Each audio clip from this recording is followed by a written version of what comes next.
यहोवा मेरा चरवाहा है और मुझे कोई घटी नहीं होगी। इसका मतलब है यदि परमेश्वर मेरा चरवाहा है, मेरी जरूरतों का प्रयोजन करने वाला है, तो फिर कोई मौका नहीं कि मैं फिर से कंगाल हो जाऊं।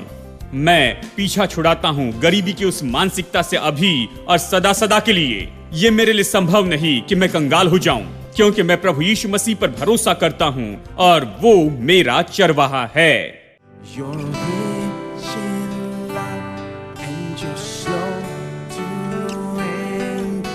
Your name is great and your heart is kind.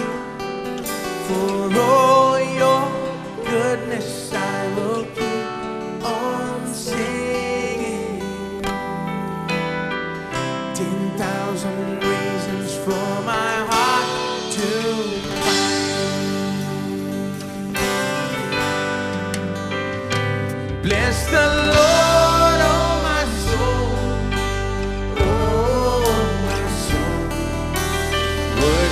His holy name. Sing like never before. Oh my soul, I worship your holy name. Let's bless him. Oh, bless the Lord, oh my soul. Oh my soul, worship his holy name.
सुसमाचार लोगों को बदलता है, पूरी तरह से बदल देता है। सुसमाचार गरीब लोगों को बदल दे, सुसमाचार लोगों को आजाद कर दे उनकी गरीबी की मानसिकता से, जहां वो ये विश्वास करने लगे मैं किसी तरह से भी गरीब नहीं हो सकता, मेरे लिए कंगाल होना असंभव है। बहुत साल पहले मैं संपन्नता के बारे में प्रचार सुन रहा था। उन्होंने कहा मैं अपने जीवन में कभी एक दिन भी कंगाल नहीं रहूंगा। मैंने सोचा ओ ये तो बहुत ही गलत शिक्षा दे रहे हैं, ये इतने निश्चित कैसे हैं। फिर मैं उनकी सुनने लगा क्योंकि मुझे उनकी दूसरी शिक्षाएं बहुत पसंद आई, ये मुझे समझ में आई और ये बाइबल के अनुसार थी। तो मैंने उनकी दूसरी शिक्षाएं सुनना शुरू की और जाना कि उत्तर तो बहुत ही सरल है, परमेश्वर मेरा चरवाहा है और मुझे कोई घटी नहीं होगी। इसे सरल शब्दों में अगर अनुवाद किया तो ये कहता है मैं कभी गरीब नहीं रहूंगा। हेलो, आप इससे सरल शब्दों में नहीं कह सकती हैं, लेकिन कई बार हमारा मन यह संदेश नहीं पाता है। इसे प्रकाशन के रूप में आना है। सुसमाचार का जो प्रकाशन है वही लोगों को आजाद करता है। अब अगर आप ये सोचना चाहते हैं, जानते हैं, एक भाई ने कहा हमें खुले दिमाग वाले व्यक्ति होना है, हम कंगाल हो सकते हैं, अमीर हो सकते हैं। मुझे इतना दिमाग खुला नहीं रखना है। आपको सच बता रहा हूं, यहोवा मेरा चरवाहा है और मुझे कोई घटी नहीं होगी। इसका मतलब है यदि परमेश्वर मेरा चरवाहा है, मेरी जरूरतों का प्रयोजन करने वाला है, तो फिर कोई मौका नहीं कि मैं फिर से कंगाल हो जाऊं।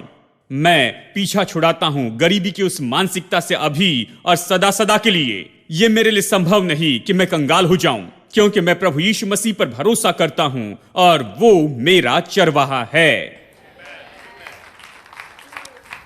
देखिए, गरीबी एक मानसिकता है और संपन्नता भी एक मानसिकता है। आपकी जेब में पैसा आने के पहले आपको अपना मन सही करना होगा। दोस्तों, मन सही तरीके से सोचने लग जाए, और जब मन सही तरीके से सोचने लगता है तो मैं बताऊं, कोई आपको नीचे गरीबी में नहीं ला सकता है, क्योंकि संपन्नता तो वो भाग है जो परमेश्वर ने आपके जीवन का भाग बना दिया है। आमेन। और देखिए यही तो वो है जो मैं समझता हूं भजन संहिता 82 पढ़ने पर, जब ये कहता है कि तुम कब तक टेढ़ा न्याय करते रहोगे और दुष्टों का पक्ष लेते रहोगे। कंगाल और अनाथों का न्याय चुकाओ, दीन दरिद्र का विचार धर्म से करो, कंगाल और निर्धन को बचा लो, दुष्टों के हाथ से उन्हें छुड़ाओ। परमेश्वर चर्च से कहता है, प्रभु के लोगों से, कुछ तो भी आत्मिक करो, तुम्हें तो निश्चय आत्मिक करना चाहिए। बहुत से लोग स्वाभाविक रूप में बहुत कुछ कर रहे हैं। देखिए, स्वाभाविक रूप में करना अच्छा है, लेकिन यह कहता है कि आत्मिक रूप में कुछ करते चले जाए। उनकी समस्याओं के बारे में आपने क्या किया, क्योंकि आत्मिक रूप में आप राजा हैं, आत्मिक रूप में आप ईश्वर हैं, आत्मिक रूप में आप योग्य है कि परिस्थितियों को बदल दे जो आपके आसपास होती हैं। आत्मिक रूप में निश्चय ही आपको इस संसार में बदलाव लाना है। आत्मिक रूप में क्या कर रहे हैं मैं बताऊं, मैं अपना काम कर रहा हूं। सैकड़ों लोग यहां पर आए और उन्होंने पाया है कि आत्मिक रूप में वो आजाद हो गए हैं, गरीबी के बंधन से आजाद हो गए हैं, आजाद हो गए हैं इस बंधन के, इस सताव के बंधन से आजाद हुए उन सारी बंधवाई से जिसमें वो बहुत सी बातों में बंधे थे। चंगे हुए, टूटे दिल से। ये चर्च इसी के बारे में है और यहां पर हम तो बस इसी के बारे में ये करते जाते हैं। अब गौर से सुनिए वचन 5, वे न तो कुछ समझते न कुछ जानते हैं, परंतु अंधेरे में चलते फिरते रहते। लोगों के बारे में कहता है कि वो नहीं जानते हैं और ना ही वो समझेंगे, वो बस अंधकार में चलते हैं। ये उस अंधकार के बारे में नहीं कहता जो लाइट बंद करने के बाद में आता है, ये अनजान होने के बारे में कहता है। देखिए, लोग ऐसे अनजान होने में चलते हैं, वो नहीं जानते हैं कि वो बंधन में हैं, वो नहीं जानते कि क्या हो रहा है। जो लोग बंधन में हैं वो नहीं जानते हैं कि उनके साथ में क्या हो रहा है। सोचते हैं सब कुछ ठीक है, सोचते हैं यही जीवन है, नहीं जानते कि क्या हो रहा है।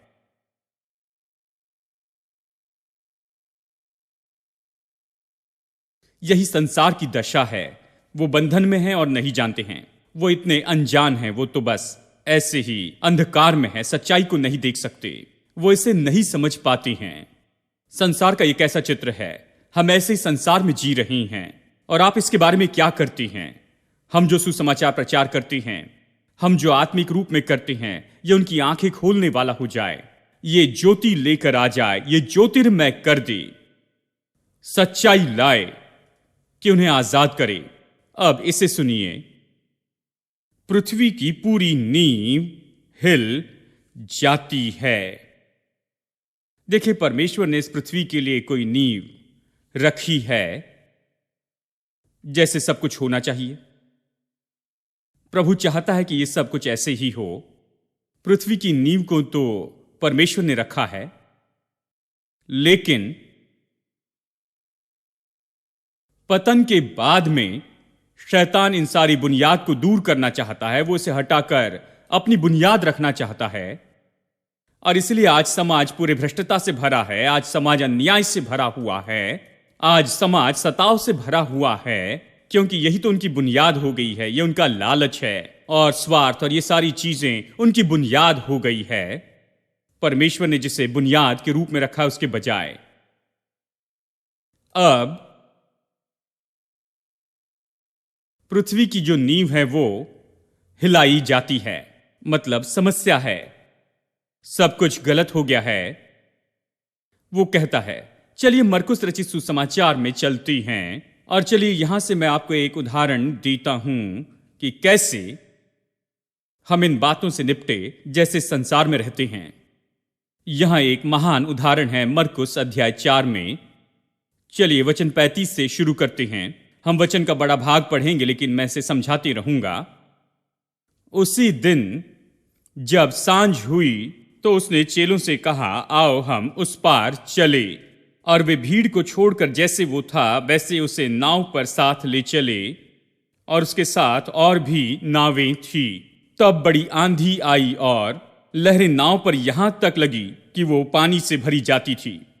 पर वो आप पिछले भाग में गद्दी पर सो रहा था। तब उन्होंने उसे जगाकर उससे कहा, हे गुरु, क्या तुझे चिंता नहीं कि हम नष्ट हुए जाते हैं? तब उसने उठकर आंधी को डांटा और पानी से कहा, शांत रह, थम जा। और आंधी थम गई और बड़ा चैन हो गया। और उसने कहा, तुम क्यों डरते हो? क्या तुम्हें अब तक विश्वास नहीं? वे बहुत ही डर गए और आपस में बोले, ये कौन है कि आंधी और पानी भी उसकी आज्ञा मानते हैं। हम सब ने यह कहानी पढ़ी है लेकिन इसके संदर्भ को नहीं समझा है। वो सब यात्रा कर रहे थे कि वो जाए उस झील के दूसरे पार। ये गन्नेसरस का देश था। अध्याय 5:1 में ये कहता है वो वहां जा रहे थे और नाव में अपनी यात्रा में अचानक ही वहां पर बड़ी आंधी आई और लहरें नाव से ऐसी टकराने लगी कि वो पानी से भरने लगी और यीशु सो रहा था। और वो आकर उसे जगाते कहते हैं, क्या तुझे चिंता नहीं कि हम लोग डूब रहे हैं? और वो उठता है और वो बस झील को शांत होने की आज्ञा देता है कि झील शांत हो जाए।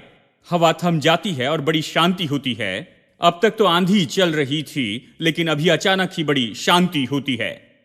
सब कुछ ऐसे ही बदल जाता है और सब लोग वहां पर चौंक जाते हैं, कहते मेरे प्रभु, यहां तक कि आंधी और लहरें इसकी आज्ञा मानती हैं। ये सच में कौन है? ये कौन सा मनुष्य है? उन्होंने कहा। लेकिन वो नहीं समझ रहे थे कि सच में क्या हो रहा था। यीशु यहां पर समझ रहा था कि क्या हो रहा है। वो तो उस झील के पार जा रहा था, गन्नेसरस के देश में जा रहा था कि वहां पर सुसमाचार प्रचार करे, क्योंकि ये एक ऐसा प्रांत था जहां पर शैतान ने एक बड़े दृढ़गढ़ को रखा। वहां वो काम कर रहा था और लोगों को बंधन में रखे हुए था। लेकिन यीशु यात्रा कर रहा था कि लोगों को आजाद कर दे और परमेश्वर के राज्य को वहां पर स्थापित करे। झील के उस पार में वो वहां जा रहा था, उद्देश्य के साथ जा रहा था। और इस मार्ग में यहां पर तूफान आता है और वो जानता है कि ये तूफान परमेश्वर से नहीं है, ये शैतान से है। ये शैतान की ओर से था कि वहां पर झील में तूफान लेकर आए ताकि इन्हें डुबा सके, इस टीम को जो वहां पर आ रही थी कि उसके राज्य को वहां पर खत्म कर दे। अब कुछ लोग सोचते हैं कि जो भी तूफान आता है, जानते हैं अगर कुछ विश्वासियों के जीवन में तूफान आते हैं तो वो तुरंत कहते हैं कि प्रभु मैं घर आ रहा हूं। इसलिए सावधान रहें कि आप किस नाव में हैं और किन लोगों के साथ हैं, क्योंकि कुछ लोग बस कुछ ही समय में आपको स्वर्ग पहुंचा देंगे। जैसे तूफान आया कहते हैं परमेश्वर से आया। कोई भी विपत्ति, कोई भी विनाश, अच्छा हो बुरा हो, तुरंत कहते हैं कि यह परमेश्वर से। उनके पास परख नहीं है कि किससे हो रहा है। वो नहीं समझते कि क्या हो रहा है। यीशु ने इस तरह से नहीं सोचा। यीशु ने इस तरह से नहीं कहा कि शायद ये तूफान आ रहा है, परमेश्वर ने किसी अच्छे कारण से भेजा होगा। प्रभु को समर्पित कर देते हैं और मरने के लिए तैयार हो जाते हैं। नहीं, उसने ऐसा व्यवहार नहीं किया। जब उसने देखा कि तूफान आ रहा है, डरा रहा है, वो बस खड़ा हुआ कहा कि शांत हो जाओ, और बड़ी शांति हो गई। वो जानता था ये शैतान का काम है जो उसके विरुद्ध में है, क्योंकि ये परमेश्वर का काम कर रहा है। ये झील पार कर रहा है कि उस पार जाएं, कि प्रचार करे और प्रभु राज्य को स्थापित करे। और शैतान आकर उसे रोकने की कोशिश करता है तो वो पूरी तरह जानता है, और इसलिए उसने आज्ञा दी कि झील शांत हो जाए, और वो झील पूरी तरह से शांत हो गई। चेले इसे नहीं समझ पाए। वो कहने लगे मेरे प्रभु, यहां तक कि झील आज्ञा मानती है। और वो चकित हो गए। अब देखिए अध्याय 5 में वे झील के पार गिरासेनियों के देश में पहुंचे। जब वो नाव पर से उतरा तो तुरंत ही एक मनुष्य जिसमें अशुद्ध आत्माएं थी कब्रों से निकलकर उससे मिला। देखिए उसके लिए पहले से ही स्वागत किया गया। यीशु जैसे वहां पहुंचता है, ये व्यक्ति जिसमें दुष्ट आत्माएं थी जानता था कि छुड़ाने वाला आ गया, क्योंकि वो जानता है, उसमें जो शैतान था जानता था, क्योंकि ये शैतान ही था जिसने झील में इतनी सारी समस्याएं लाई। और अब यीशु झील में नहीं डूबा, लेकिन वो इस पार आ चुका है। जब वो नाव पर से उतरा तो तुरंत ही एक मनुष्य जिसमें दुष्ट आत्माएं थी कब्रों से निकलकर उससे मिला। इस मनुष्य में तो अशुद्ध आत्माएं थी। वो कब्रों में रहा करता था और कोई उसे सांखलों से भी न बांध सकता था, क्योंकि वो बार बार बेड़ियों और सांखलों से बांधा गया था। पर उसने सांखलों को तोड़ दिया और बेड़ियों के टुकड़े टुकड़े कर दिए थे, और कोई उसे वश में नहीं कर सकता था। कोई उसे वश में नहीं कर सकता था। जैसे ही उसे बेड़ियों और सांखलों से बांधा जाता, वो तोड़ देता था और उससे आजाद हो जाता। वो लगातार रात दिन कब्रों और पहाड़ों में चिल्लाता और अपने आप को पत्थरों से घायल करता था। यह भयानक व्यक्ति था, दुष्टात्माग्रस्त था। यह चित्र है कि शैतान लोगों के साथ में क्या करता है। जब शैतान किसी व्यक्ति में आता है, जब आप उसके लिए अपना दिल खोलते हैं और शैतान को आपके भीतर आने देते हैं, देखिए, कई बार लोग इसे होने देते हैं। यहां अपने जीवन के एक समय में ये बस ऐसे ही अचानक नहीं हो जाता है। लोग तो बस शैतान को सहयोग देते उसका काम करते हैं और वो शैतान का जीवन जीते चले जाते हैं, अपने आप को शैतान के लिए बस खोलते चले जाते हैं। इस तरह से वो उसमें आ जाता है।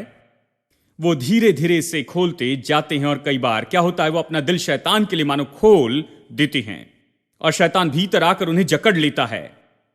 देखिए, वो शैतान के साथ खिलवाड़ करते हैं, उसके साथ में पार्टी करते हैं, वो उसके साथ में बाहर जाते हैं, उसके साथ में काम करते रहते हैं और अचानक अपना दिल शैतान के लिए खोल देते हैं। शैतान भीतर आ जाता है और जब शैतान उसके भीतर में आ जाता है तो वहां पर उस व्यक्ति को पूरी तरह से फाड़ने लगता है। और यह ये चित्र है कि शैतान जब किसी व्यक्ति में आ जाता है तो वो क्या करता है, और वो उस व्यक्ति को जकड़ लेता है, उसके ऊपर हावी हो जाता है।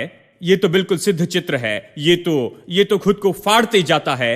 पहाड़ों पर और कब्रों में वहां पर बैठे हुए रोते रहता है, पूरी जगह को दहशत में रखता, खुद को पत्थरों से काटते रहता। मतलब कौन अपने सही आपे में रहकर यह करेगा? शैतान उसे नुकसान पहुंचाता है। शैतान उसमें जाता है और उसे फाड़ देता है और बस चाहता है कि इस व्यक्ति को नाश कर दे, उसे मार दे। बस मारना चाहता था। मतलब अगर यीशु वहां नहीं जाता, मैं विश्वास करता हूं कुछ समय में वो मर जाता। मतलब वो तो शैतान चोरी करने, घात करने, नाश करने आता है, वो ये सब कुछ करता है और अंत में वो उस व्यक्ति को मार देता है। वो यीशु को दूर से ही देखकर दौड़ा, उसे प्रणाम किया और ऊंचे शब्द से चिल्लाकर कहा, हे यीशु, परमप्रधान परमेश्वर के पुत्र, मुझे तुझसे क्या काम? परमप्रधान परमेश्वर के पुत्र, मैं तुझे परमेश्वर की शपथ देता हूं कि मुझे पीड़ा न दे, क्योंकि उसने कहा था कि यह अशुद्ध आत्मा इसमें से निकला। जैसे यीशु ने इस दुष्ट आत्मा से ग्रसित व्यक्ति को देखा, उसने अपना वचन कह दिया, कहा, हे अशुद्ध आत्मा इसमें से निकल आ। और अब ये मनुष्य जो है चिल्लाकर कहता है, हे यीशु, परमप्रधान परमेश्वर के पुत्र, मुझे तुझसे क्या काम? मुझे पीड़ा न दे। और ये सब। वचन 9, उसने उससे पूछा, तेरा नाम क्या है? यह बहुत दिलचस्प है। उसने उससे कहा, मेरा नाम सेना है, क्योंकि हम बहुत हैं, एक या दो नहीं, लेकिन ये तो बहुत थे, यानी हजारों में थे। सेना तो हजारों में हैं, हजारों दुष्ट आत्माएं। क्या आप कल्पना कर सकते हैं? हजारों दुष्ट आत्माएं इस व्यक्ति में थी। और ये दर्शाता है कि किस तरह से ये पूरा जो प्रांत था गिरासेनियों का, ये पूरा देश दुष्टात्मा से ग्रसित था। दुष्टात्माओं की ताकतें उस पर राज्य करती थी और ये राज्य तो दुष्टात्माओं की शक्तियों के अधिकार में गया था और वहां पर बस यही तो हो रहा था। और इसे देखिए, क्योंकि हम बहुत है और उससे बहुत विनती की, उसने उससे बहुत विनती की कि हमें इस देश से बाहर न भेजे। यह दिलचस्प है, उन्हें वो देश चाहिए था, उसी देश में रहना चाहते थे। वो यीशु से कह रहे हैं, दुष्टात्मा यीशु से कहती हैं, हमें इस देश से बाहर न निकाल, क्योंकि हम ये देश पसंद है। हम काफी समय से इस देश में हैं, हमने इस देश के ऊपर बहुत ज्यादा अधिकार कर लिया है। हम इस देश में राज्य अधिकार कर रही हैं, हम इस देश में मजा कर रही हैं, हम इस देश में लोगों का जीवन नाश कर रही हैं, हम इस देश में असली व्यक्ति हैं, हम इस देश के ऊपर में अधिकार करते जाते हैं, इसलिए हमें इस देश से बाहर मत निकालना। वो अपने राज्य में दिलचस्पी ले रहे थे, वहीं रहना चाहते थे। क्या यह दिलचस्प नहीं? अब देखिए वचन 11, वहां पर पहाड़ पर सुअरों का एक बड़ा झुंड चर रहा था। वहां पहाड़ के पास में सुअरों का एक बड़ा समूह चर रहा था। सभी दुष्ट आत्माओं ने उससे विनती करके कहा, हमें उन सुअरों में भेज दे कि हम उनके भीतर जाएं। अतः उसने उन्हें आज्ञा दी, उन्हें अनुमति दी और अशुद्ध आत्मा निकलकर सुअर के भीतर बैठ गई। और ये झुंड जो 2000 का था, कड़ाड़े पर से झपट कर झील में जा पड़ा। वो झील में जा पड़ा और डूब मरा। अब बहुत से लोग इसे पढ़कर ये कहते हैं, खैर भाई, ये सबूत है। देखिए यहीं पर पुरुषवाक्यम में मैंने इस तरह का प्रचार सुना है कि परमेश्वर शैतान की प्रार्थना सुनता है और ये उसका सबूत है। दुष्टात्माओं ने प्रार्थना करके कहा कि हमें इस देश से मत निकाल, हमें यहां पर इन सुअरों में भेज दे, सुअरों के झुंड में, हमें इन सुअरों के झुंड में जाने दी। यीशु ने कहा, ठीक है, तुम्हारी प्रार्थना सुनी गई है। जानते हैं, तो वो कहते हैं यीशु ने दुष्ट आत्माओं की प्रार्थना को सुना। लेकिन सच में ऐसी बात नहीं है, यीशु दुष्ट आत्माओं की प्रार्थना नहीं सुनता है। देखिए, लोगों में बड़े अजीब विचार होते हैं। सबसे पहले विश्वासी सोचते हैं कि उनकी प्रार्थना सुनी नहीं जाती। वो अनिश्चित होते हैं कि उनकी प्रार्थनाएं सुनी गई है या नहीं, इसलिए वो यहां वहां जाते हैं। वो सोचते हैं कि उनकी प्रार्थनाओं का प्रभु जवाब नहीं देगा, इसलिए इवेंजलिस्ट के पास में जाते हैं, सोचते हैं कम से कम उनकी प्रार्थनाओं का जवाब देगा। वो निश्चित नहीं कि उनकी प्रार्थनाएं सुनी जाती है, लेकिन इस बात के बारे में निश्चित है कि दुष्ट आत्माओं की प्रार्थना सुनी जाती। क्या यह अजीब नहीं? विश्वासी कई बार अजीब हो जाते हैं, लेकिन परमेश्वर दुष्ट आत्माओं की प्रार्थना नहीं सुनता। यीशु ये सब कुछ जानबूझकर करता है। यहां पर बात यह नहीं कि यीशु ने दुष्ट आत्माओं की प्रार्थनाओं को सुन लिया। वो यहां पर दिखाने की कोशिश करता है, इस मौके का उपयोग करना चाहता है कि प्रकट करे, उस देश के लोगों के सामने इसे प्रकट करे जहां पर वो सुसमाचार प्रचार करने गया, कि ये शैतान किस बारे में है। अब कई बार प्रचार के साथ में ऑडियो वीडियो डेमोन्स्ट्रेशन की भी जरूरत पड़ती है। जानते हैं, मुझे याद है इतिहास की क्लासेस में, स्कूल और कॉलेज में हमें लेक्चर दिया गया पहले विश्व युद्ध के बारे में, दूसरे विश्व युद्ध के बारे में, लेकिन उसके बाद में हमें डॉक्यूमेंट्री दिखाई। जिस स्कूल में मैं था, ऑडियो वीडियो हॉल था वहां, और वो वहां हमें बहुत ही दिलचस्प डॉक्यूमेंट्री दिखाते थे। उन दिनों में बहुत अच्छी डॉक्यूमेंट्री दिखाते थे, हम नहीं चूकते थे। ये दिलचस्प थे, मुझे वो पसंद थी क्योंकि उसे मैं अच्छे से समझ पाता था, ऑडियो विजुअल में, लेक्चर से भी बेहतर तरीके से, क्योंकि लेक्चर केवल ऑडियो है। मुझे विजुअल भी पसंद हैं। ऑडियो और विजुअल एक साथ बहुत बड़े प्रभाव को लाते हैं, और मैं इस विषय को अच्छे से समझ पाया। और ये कई बार प्रचार के साथ में भी ऐसे ही होता है। यीशु ने कहा, ठीक है, मैं सुसमाचार प्रचार करता हूं, लेकिन चलो मैं ऑडियो विजुअल डेमोन्स्ट्रेशन देता हूं। ये लोग दुष्टात्मा से ग्रसित थे, ये दुष्टात्मा की सामर्थ्य इनके ऊपर इतना राज्य करती थी। ये पूरा जो प्रांत है, ये दुष्टात्मा के इतने प्रभाव से भरा हुआ है। मैं इन्हें कैसे बताऊं कि शैतान कितना बुरा है? मैं इन्हें कैसे बताऊं कि शैतान क्या करने आया? कैसे बताऊं कि मैं क्या करने आया हूं? तो चलो मैं इस मौके का उपयोग करते जाता हूं कि इन्हें बताऊं कि शैतान क्या करता है और मैं क्या करता हूं। और इसलिए वो कहता है उन दुष्ट आत्माओं से कि वो सुअरों में चली जाए, सुअरों में जाने की उन्हें अनुमति देता है। इसलिए नहीं कि उसने प्रार्थनाएं सुनी, उन दुष्ट आत्माओं की प्रार्थना नहीं, लेकिन वो चाहता था कि इस मौके का उपयोग करे कि यहां पर ऑडियो विजुअल डेमोन्स्ट्रेशन दे। उसने कहा सुअरों में चले जाओ। जब उसने कहा तो वो सुअरों में चली गई। लगभग 2000 सुअर थे वहां, और ये सब उस पहाड़ की चोटी से नीचे आए और भागते हुए झील में चले गए और वहां पर डूब गए। अब चलिए थोड़ा आगे पढ़ते हैं। उनके चरवाहों ने भागकर, वचन 14 में देखिए, नगर में और गांव में समाचार सुनाया, और जो हुआ था लोग उसे देखने के लिए आए। देखिए, ये लोग जो सुअरों के चरवाह थे, वो गांव में और नगर में गए, भाग कर गए, और वहां के लोगों को उन्होंने बताया, और उस गांव का, उस नगर का हर एक व्यक्ति देखने के लिए आया। वो सब बाहर निकल कर आए कि देखे कि क्या हुआ। वो यीशु के पास आए। यीशु के पास आकर वे उसको, जिसमें दुष्टात्माएं थी, अर्थात जिसमें सेना समाई थी, कपड़े पहने और सचेत बैठे देखकर डर गए। अब यह आदमी जो कब्रों में नंगा फिरा करता था, खुद को काटता था, चीखता था, खुद को पत्थरों से काटते जाता था, इस व्यक्ति को देखा गया कि वो बैठा था कपड़े पहने हुए, उसे सचेत बैठे देखा यीशु के साथ में। अब तो ये पहले जो था उससे बिल्कुल उल्टा हो गया। अच्छे कपड़े पहने बैठा है और सचेत है। वो अभी खुद को काट नहीं रहा है, चिल्ला नहीं रहा है, वो शांति से बैठा है, अच्छे कपड़े पहना है, और वो वहां पर यीशु के साथ में होता है। ये तो एक तरफ का एक चित्र है। और फिर उन्होंने देखा लगभग 2500 सूअर झील में तैर रहे हैं। ये एक और चित्र था।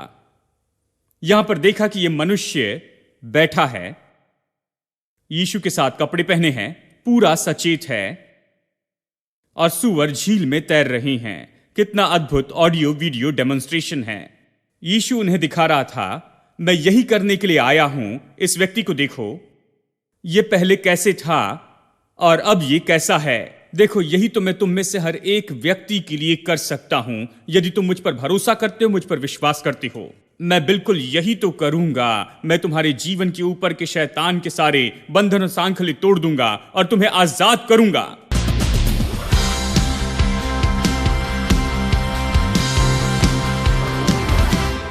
Jesus, you were so good. Jesus, you were so good. There's nothing to fear, 'cause I'm here in your presence. Jesus, you were so good. Jesus, you are so, so good. And I just want to thank you with every beat of my heart. Jesus, you were so good. Jesus, you are so good.